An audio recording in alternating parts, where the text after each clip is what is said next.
inyong inaasam. Kasipagan ng sagot sa latkaman sa kayamanan. Buksan ang pahina ng mga aklat ng karunungan. Edukasyon ating kailangan, kamamangan ating iwanan. Please! Ating lilipalin, ating papamilin, ating tanawin, bagong pag-asa ay muling tatanawin. kinabukasan pagtibayin, pilitin mong gawin. Puspos ang pagsisikap, Pag-asa ay yakapin. Edukasyon ang kayamanan ng kahit di naman. Isang pangarap ang tutupad, pagsisikapan ng lahat. puspos ang pagsisikap, Kaya mo yun, kaibigan. mabubuo isang pangarap.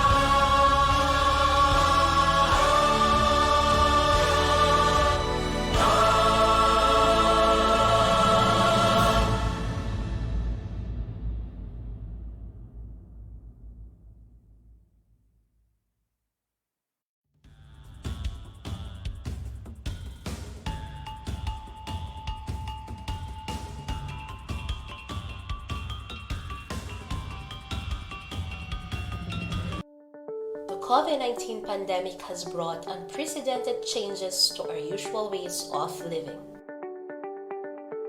But the Department of Education remains unfazed by these challenges to fulfill the mission of Sulong Edukalidad, the rallying call for national effort to deliver quality basic education to all Filipinos, which involve aggressive reforms in the 4 key areas: the K-12 curriculum review and update, improving the learning environment, teachers upskilling and reskilling, and engagement of stakeholders for support and collaboration to move forward together as we prepare the education system for the future. The call for Sulong Edukalidad will continue, and we have built the framework of the Basic Education Learning Continuity Plan, or the BELCP, to put the needs of the learners at top priority. DepEd's BELCP is the major response and commitment to protect the health, safety, and well-being of learners, teachers, and personnel. The plan aims to provide opportunities to continue education even in these trying times with a BELCP in place, supported by unprecedented number of diverse stakeholders from the academe, media, industry groups, NGOs, business and private individuals. Sulong Edukalidad will be able to sustain the aims in its reform for quality basic education. In our journey towards quality education, we have established the 4 pillars of aggressive reforms from the start, and we have been continuing to progress in these pillars. In improving the learning environment, we took action in the construction and rehabilitation of school buildings, ensured the availability of learning materials and equipment, and prioritized our last mile schools. The challenges of the pandemic also brought to light the urgent need to upgrade our ICT infrastructure to service the needs of education. In terms of the teachers upskilling and reskilling, we were able to establish more innovative professional standards for teachers and school heads. We have aligned the professional development of teachers with their career progression to track their development as part of the National Educators Academy of the Philippines transformation. With the launch of the Education Futures program, where we will be focusing on innovative actions and solutions to improve the state of our education, we are now more than ready to start a new journey and continue our fight for quality education for all Filipino learners. Finally, we've given high importance to the engagement of stakeholders for support and collaboration. In support of this, we have convened the Philippine Forum for Accessible Quality Basic Education, or the Education Forum, which leverage other partnerships for education quality and strengthen partnership with the Philippine Normal University as the country's national center for teacher education. The department has also been developing a professional development program for teachers and school leaders in order to equip them with the skills, materials, and data that will allow them to help their students prepare for PISA 2022. This intervention consists of the following components: online training for teachers and school leaders, development of learning materials and practice tests for students, deepening the analysis of the PISA 2018 results, and supporting school-level action research. Now that the year is about to end, our commitment to sulong edukalidad will continue and will be far from being gone. With a lot at stake, considering our new knowledge and experience from this year's challenges, we are equipped to face a new future. As we head on to the future where we will face many challenges and uncertainties, the department will always be the guardian of every Filipino learner's right to education.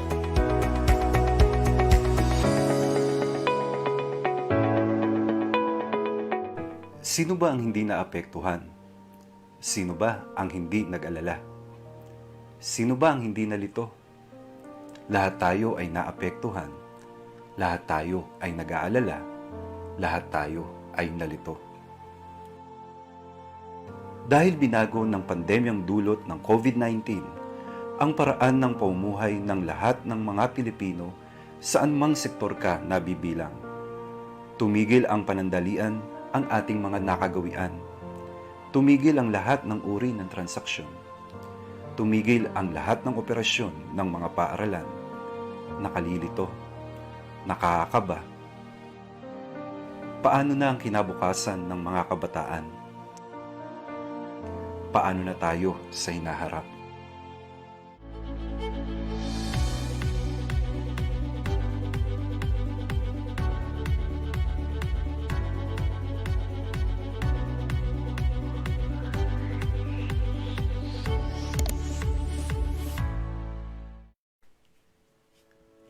Opisyal na nilulunsad ng Kagawaran ng Edukasyon sa pangunguna ng Office of the Undersecretary for Curriculum and Instruction ang DepEd Teaches. Ito ay isang online na programa na gagabay sa mga guro, tagapangasiwa, magulang at mag-aaral hinggil sa mga pagbabago sa batayang edukasyon ngayong new normal. Ang DepEd Teaches ay angkla sa sulong edukalidad na nakatuon sa 4 na pangunahing pangangailangan ng mapunyaging reforma tungo sa makalidad na pagtuturo at pagkatuto. Una, pagre-review at pagsasapanahon ng kurikulum ng K-12. Ikalawa, pagpapaunlad ng kapaligiran pampagkatuto. Ikatlo, paglinang ng mga bagong kasanayan sa mga guro. At ang ika-4, ang pakikipag-ugnay sa mga stakeholder para sa suporta at kolaborasyon. Sa pamamagitan ng virtual learning platform, ang DepEd Teaches ang magsisilbing bukas na komunidad ng pagsasanay na titipon sa mga guro, tagapamunong pang-edukasyon at sa sinumang may pagnanais sa pagtataguyod ng kalidad na edukasyon sa bansa at sa pagtatagumpay ng bawat Pilipinong mag-aaral.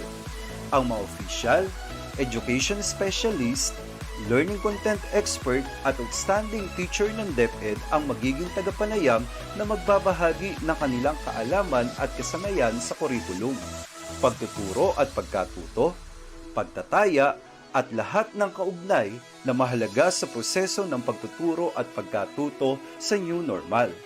Bilang mga frontliner ng classroom, inaasahang magiging aktibo ang mga guro sa programang ito. Ang mga tema at paksa ay angkop sa kanilang pangangailangan at konteksto sa pamamagitan ng accessible na platform, ang social media. Sumali na sa OUCI family sa DepEd Teaches, kung sama-sama mapahuhusay pa ang mga guro, kung sama-sama higit na malilinang natin ang mga mag-aaral.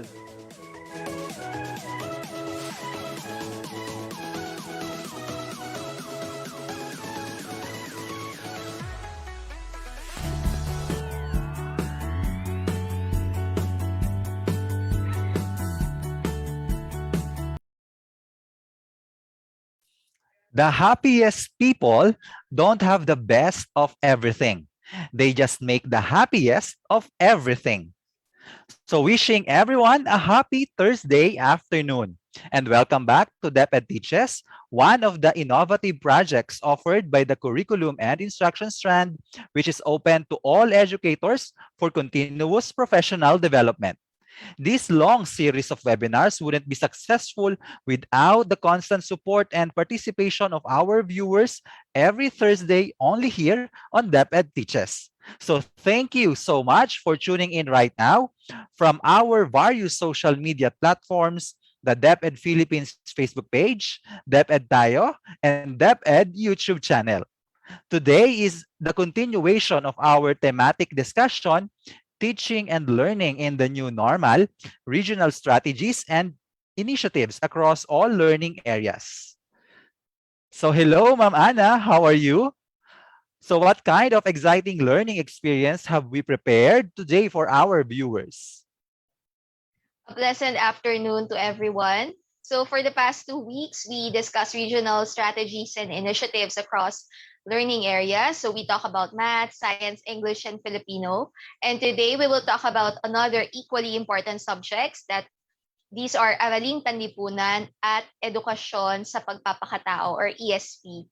So Sir July, thinking about this subject or the topic today, considering the challenges I imagine in teaching Araling Panlipunan during this remote distance learning, is that how do we promote critical thinking, in understanding history, current events, plus the fact that there's only limited number of pages in our module, because before we are used to reading long texts about our history. So now the challenge is how do we ensure that the content is complete, adequate for learners' understanding, and more importantly, how does the content promote critical thinking? Now, Sir July, what do you think are the other challenges that you could think of when it comes to teaching ESP? Ma'am Anna, perhaps one of the challenges dealt by our teachers like in ESP is the application and transferability of the learning tasks. ESP obviously mirrors real-life applications, and since our present learning modalities, it is limited to gather evidence other than written output on how learners practice and apply the skills, the attitudes, and the values promoted in ESP. So therefore, assessing the application of skills is just one of the many challenges, I guess, all our teachers are dealing with in teaching in the new normal.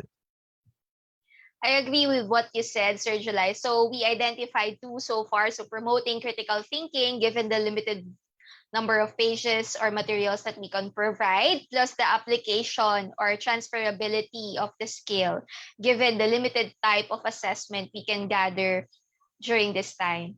But nonetheless, we believe that we're able to find practical ways and strategies to address such challenges. And today, we are blessed that one of the regional representatives from our partners in the field will share with us the strategies they have implemented in teaching Araling Panlipunan at Edukasyon sa Pagpapakatao.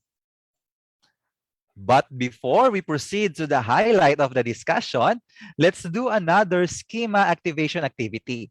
So this time, we will test your familiarity in some approaches or methods of teaching in history and values education. So we will describe the approach and you just need to select the correct answer from the choices. So basically, dear viewers, this is just a multiple choice activity, which makes it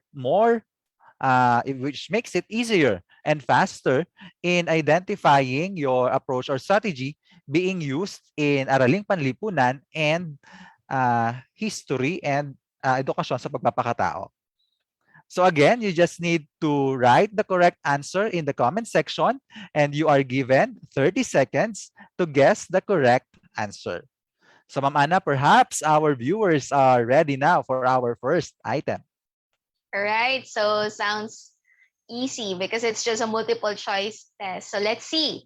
So for the start, let's have question number 1. This is an abridged variant of case study which is a method of learning how to solve problems and work out solutions by using actual incidents that involve real people in real situations. Like, for example, newspaper articles supply good materials. So again, this is a variant of case study, which is a method of learning how to solve problems and work out solution using actual incidents that involve real people in real situations. So is it A, buzz session, B, controversial and sensitive issues, C, incident process, or D, source analysis? Please write the correct letter or the correct answer for this question.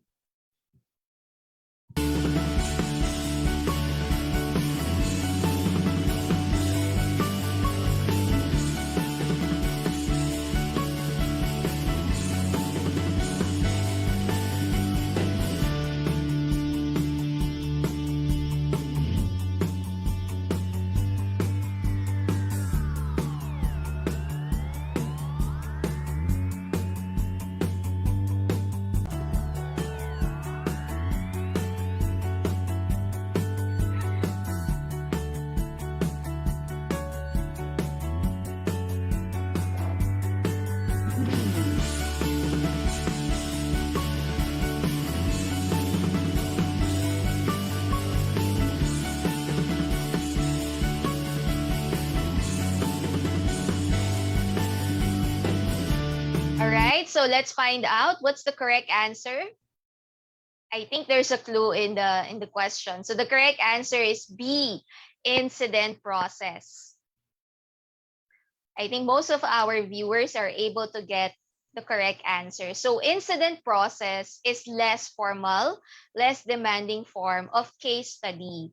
The incident process provides an opportunity for learning to structure problems through effective inquiry. The incident process is intended to develop problem-solving skills through a procedure in which knowledge about the problem is revealed only by an active process of inquiry. All right, so that's a good start, Ma'am Ana. If I may infer, most of the teachers in values education and AP use incidents or scenario to be analyzed by the learners, and teachers can solicit respond from the learners on the causes of such incidents and then reflect on the possible consequences of action in the provided scenario or incidents. All right, so we could now proceed to our second item.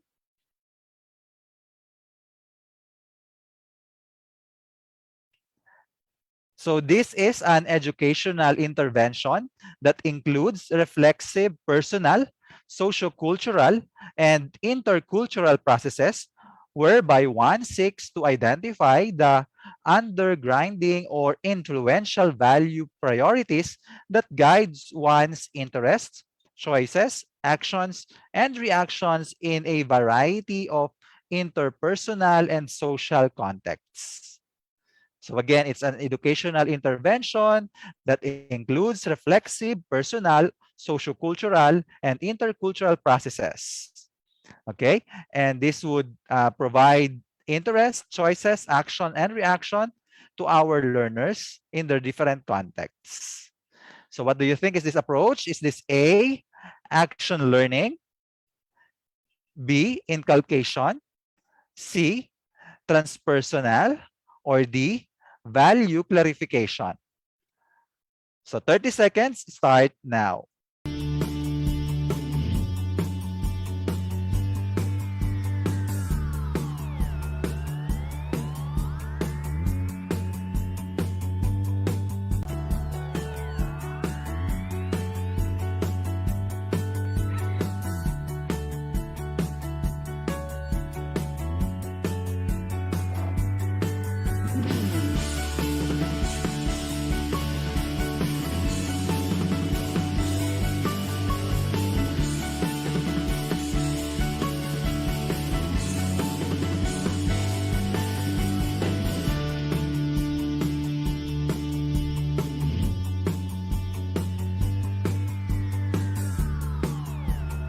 All right. I think we can now reveal the correct answer in this item. So the item or the answer we are looking for is letter D, values clarification. Okay, so in value clarification, the values said to be are influenced by family, individual experiences, religious aspects, and society. So individuals' value can be defined as what that person holds to be right or good. And value clarification will provide an opportunity for a person to reflect on the personal, moral dilemmas and allow for values to be analyzed and clarified. Strategies such as voting questions, unfinished sentences, values continuum, ranking, agree or disagree are just some of the activities that we can do under value clarification approach. And value clarification in education helps children in decision making, self-exploring, freedom of thought and action, tolerant, and confident. Wow, that's a good strategy that we can use. And I believe it's not just in ESP, but in other social science subjects, humanities, we can make use of that value clarification approach. You know, when you said about, when you were explaining about value clarification, this reminds me of the saying, it's not hard to make decisions when you know what your values are. Okay, so for the next question, let us show question number 3. This is one of the teaching approaches in values education that enables the students to perceive themselves not merely as passive reactors or as free individuals, but as inner relative members of a social group and system. A, analysis approach, B, commitment approach, C, evocation approach, or D, moral reasoning approach. You have 30 seconds to guess the correct answer.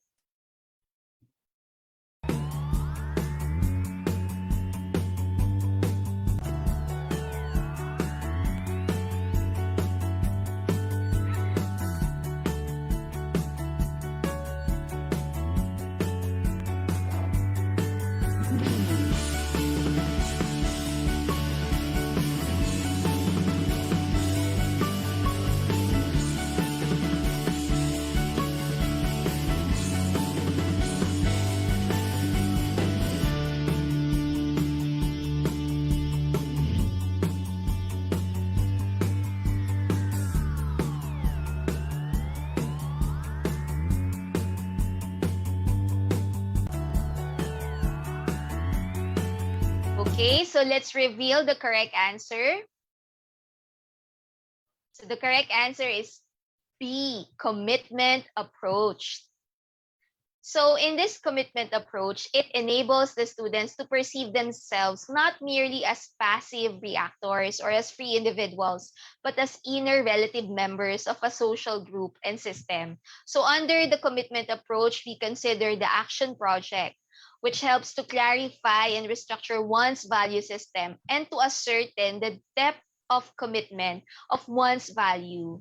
So in other words, this approach involves opportunities or provides opportunities and chances for learners to act on their own.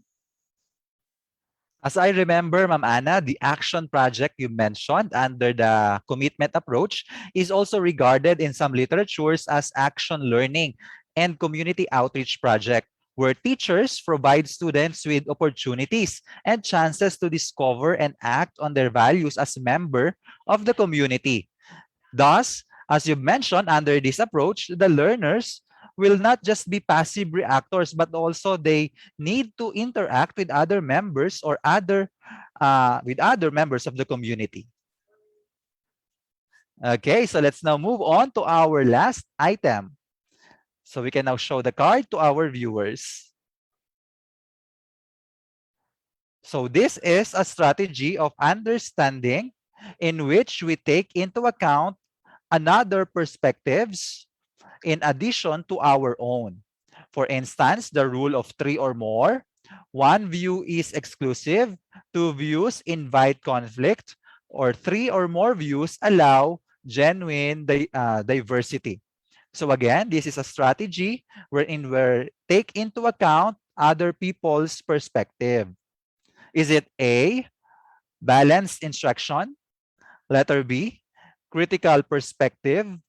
Letter C, multi-perspectivity? Or letter D, singular versus pluralist approach? So dear viewers, 30 seconds start now.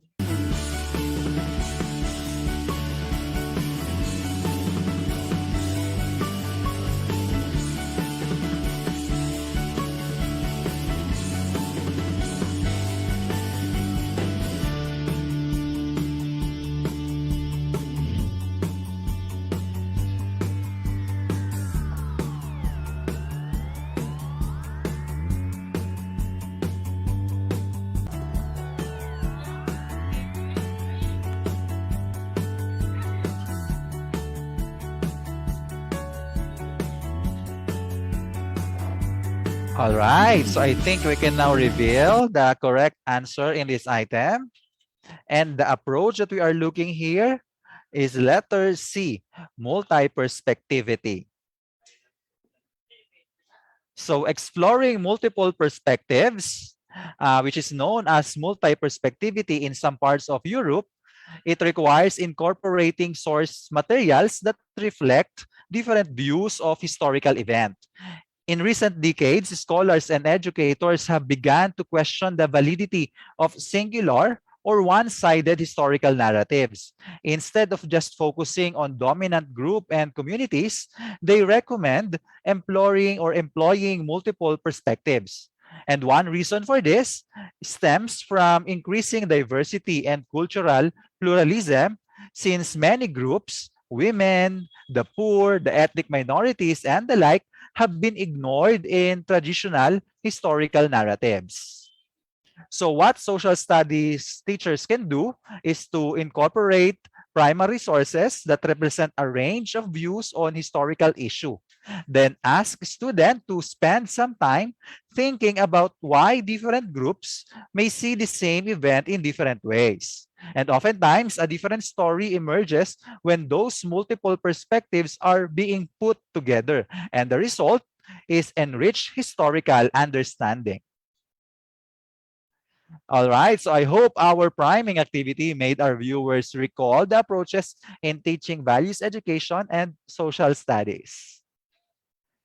So at this point now, let us meet our resource speaker who will shed light on the teaching and learning in the new normal, regional strategies and initiatives for Araling Panlipunan and Edukasyon sa Pagpapakatao. Dr. Salustiano T. Jimenez completed his Bachelor of Education as magna cum laude in the University of Visayas. Before he began his journey as an educator, he served as a high school teacher in the same university. Simultaneously, he took up his Bachelor of Laws and graduated in 1994. Recently, he is conferred with a Juris Doctor degree and then a graduate of Master of Arts in Guidance Counseling and also a graduate of Doctor of Education. Having the passion to serve, he joined the Department of Education as a public school teacher in 1996, serving for a few years before rising from the ranks and becoming head teacher in 2002 and principal in 2005. The following year, he became the education program supervisor for private schools in the division of Cebu City.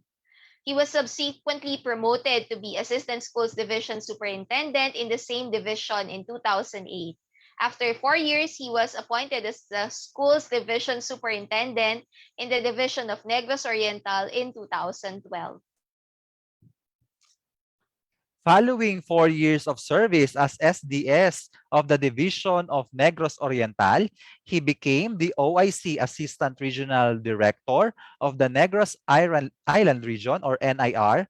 And after a year, he was transferred back to Region 7 as Assistant Regional Director before becoming the OIC Regional Director from July 1, 2019 up to February of 2011. and he was appointed a full-fledged regional director on February 17, 2021, the youngest regional director in DepEd Region 7. So let's put our hands together for our esteemed resource speaker, Dr. Salustiano T. Jimenez.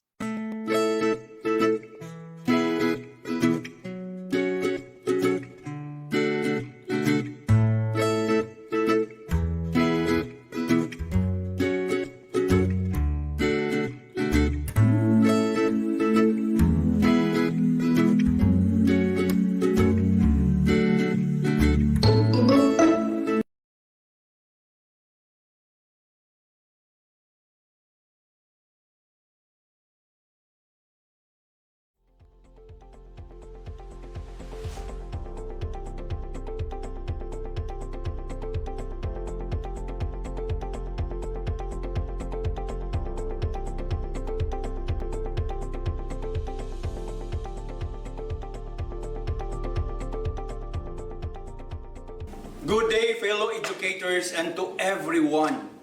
I hope that we are all in perfect shape and in perfect fit of health while watching this episode. It is indeed a global understanding that COVID-19 pandemic has challenged all sectors, and unfortunately, the education sector, where we are thriving in various dynamics, has never been spared of this.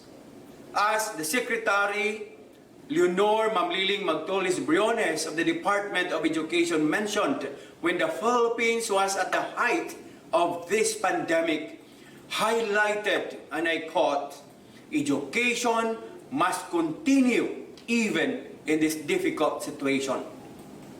COVID-19 pandemic has made us re-examine what we used to accept as normal indeed. For students, teachers, stakeholders, school leaders, and managers, this is an important opportunity to recognize that what we have considered normal is not inevitable, but it is a choice, a result of our decisions. What does the possibility mean for the futures of the frequently ever-changing highways of education? The truth of the matter is that this pandemic coexists with us and will never bid its adieu. Whether we like it or not, we have to keep on moving, paddling our respective enthusiasm to reach the goal. This could be done through designing developmentally appropriate and pandemic resilient strategies and interventions to better counter its ill effects and find ways to mitigate possible negative impact. In this episode, we will continue to delve on how teaching and learning in the new normal are being boxed and scooped in various standpoints. Let us now put on the spotlight the strategies and initiatives of the Department of Education Regional Office 7 when it comes to our response of the seemingly difficult circumstance that has shocked the world and seemed to halt our used to be normal activities in the department, and moreover, challenge not only the teaching learning engagements, but also the technological, pedagogical, and social dimensions of learning and how we manage to successfully hurdle those challenges and rise up to shout our triumph. So let me direct your focus on these learning areas: Araling Panlipunan, AP or Social Studies, and Edukasyong Pagpapakatao, ESP or Values Education. These two learning areas are of equal footing to the rest of the curricular areas in terms of their contribution to the total well-being of every learner, requisite of becoming a global learner. armed with competence, passion, dedication, and above all the mantra of DepEd Region 7, sa 7, una ang bata perme. This has enlivened internal and external stakeholders to continuously support and be proactive to whatever man-made or natural phenomenon that would try to derail the goals. In line with this, we consider still the 4 pillars of aggressive reforms in education, of which we do activities relative to reviewing and updating the K-12 curriculum for it to be responsive to the situation through the following.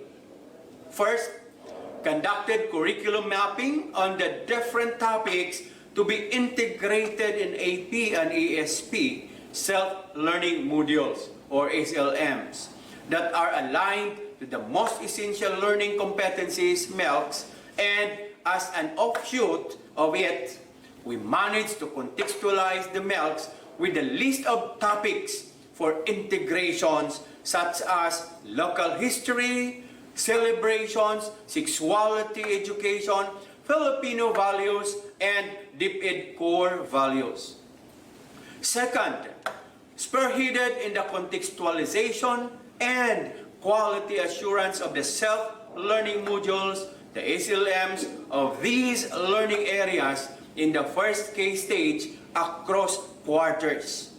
Developed AP and ESP SLMs for senior high school on the following subjects: disciplines and ideas in the social sciences, or DISS, disciplines and ideas in the applied social sciences, or DIASS, humanities, social sciences, and of course, personality development. Then third, initiated the development of career guidance campaign materials for grades 10 to 12. So all these are made available in the offline repository of quality assured learning materials. Fourth, develop career guidance campaign materials, and during conference with parents and learners in various learning delivery modalities. We have the radio-based, TV-based, recorded video lessons, or the RVL, modular, also we have online. No? So, fifth is that we conducted constant follow-up through various platforms to all schools division offices on the implementation of comprehensive sexuality education in these subjects. Sixth, develop MELC-based test items which underwent quality assurance with the pool of experts in the field and LRMDS personnel across the 19 schools division offices in DepEd Region 7 Central Visayas. So these test items are now available for uploading on the portal once the last phase of QA, or quality assurance, be made.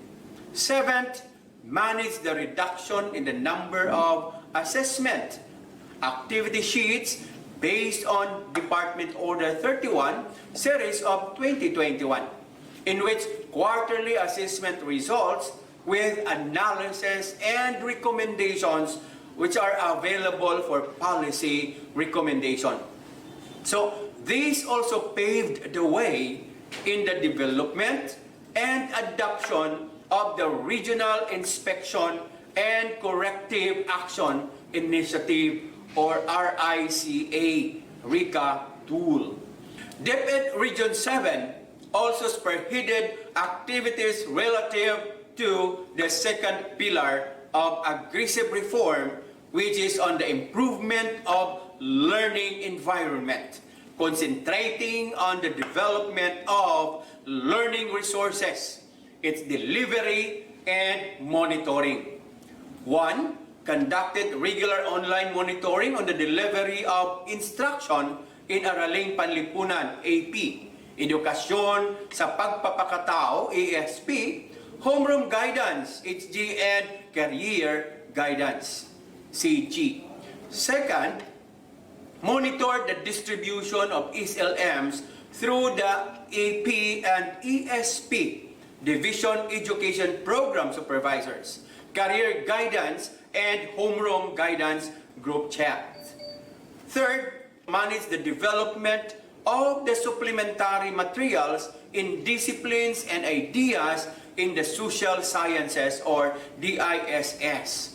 Disciplines and ideas in the applied social sciences or DIASS, and local history materials for National Quincentennial Celebration, Victory of Mactan. Aside from those we have before, even before the pandemic, and we are utilizing them, like the stories and legends of different places in Central Visayas. We call it SAL, or Stories and Legends in Central Visayas. So all the schools were able to come up with a video of the story of the history of the place and why the place is named as such. And also have these following activities. One, spearheaded the conduct of webinars and virtual conferences in AP and ESP relative to the implementation of comprehensive sexuality education in the collaboration and strong partnership with the government agencies such as Commission on Population, PAPCOM, and others. This is perhaps one of the brighter outcomes of this pandemic, that facilitators of learning have been exposed to the utilization of various online platforms whose competence of it improves dramatically as compared to the times when COVID-19 causing pandemic has not yet intruded in their pedagogic minds. So, second, it steered the conduct of webinar and virtual conference in the implementation of Araling Panlipunan, AP, Edukasyon sa Pagpapakatao, Homeroom Guidance, and Career Guidance, embedding right shops leading to the development of contextualized materials across grade levels, which are all aligned with the basic education learning continuity plan, or our BELCP.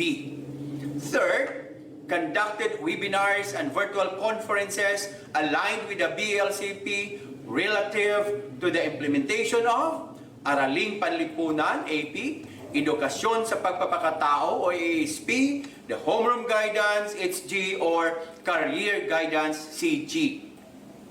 For the engagement of stakeholders for support and collaboration, this got heightened, and spirit of bayanihan is on its high definition and escalated it to a higher level, especially during the conduct of activities which necessarily calls for their support. One is that we hosted the National Virtual Symposium on the Victory of Mactan, where all schools conducted a simultaneous flag-raising ceremony during this activity with the involvement of the local government units, or our LGU partners. Second, initiated Project Sibya Bisaya on local history in partnership with Ramon Abuetes Foundation Incorporated, or RAFI. So these are the strategies and initiatives of DepEd Region 7 in response to the teaching learning in the new normal. So this got materialized because of the dynamic support of the following: the DepEd Regional Office personnel, the schools division superintendents of the 19 schools division offices in Central Visayas, assistant schools division superintendents, our CID and SDOD chiefs, our division education program supervisors, public schools district supervisors, the school heads, our teachers, and external stakeholders. And with that, Region 7, specifically Cebu City, was once bannered in local and national paper and other forms of communication channels for being named once as the epicenter of the COVID-19 pandemic sometime in 2020. Despite this, the DepEd Region 7 remains sturdy in its commitment to provide quality basic education in various learning delivery modalities to the real clientele in education, the learners. So this summed up and working in adherence to the mantra of DepEd Region 7, sa 7, una ang bata permi. So this is Dr. Salustiano T. Jimenez, DepEd Region 7 Regional Director, leaving you with the maxim of Martin Luther King Jr. and I quote, "The ultimate measures of a man is not where he stands in his moments of comforts and convenience, but where he stands at times of challenges and controversy." So maayong adlaw na tong tanan o God bless everyone.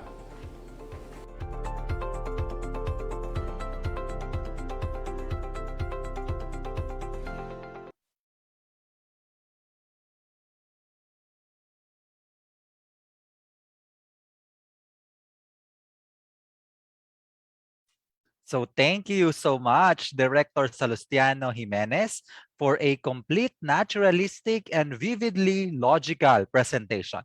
And thank you for sharing your regional initiatives in the delivery of instruction for ESP and AP, from the analysis of the most essential learning competencies to module development with appropriate integrations and contextualizations, to assessment of learning, as well as forging partnerships and collaborations with your stakeholders for your programs related to Araling Panlipunan and Edukasyon sa Pagpapakatao. I know our viewers would also apply the same strategies you mentioned in their local context. So once again, thank you so much, Director Jimenez.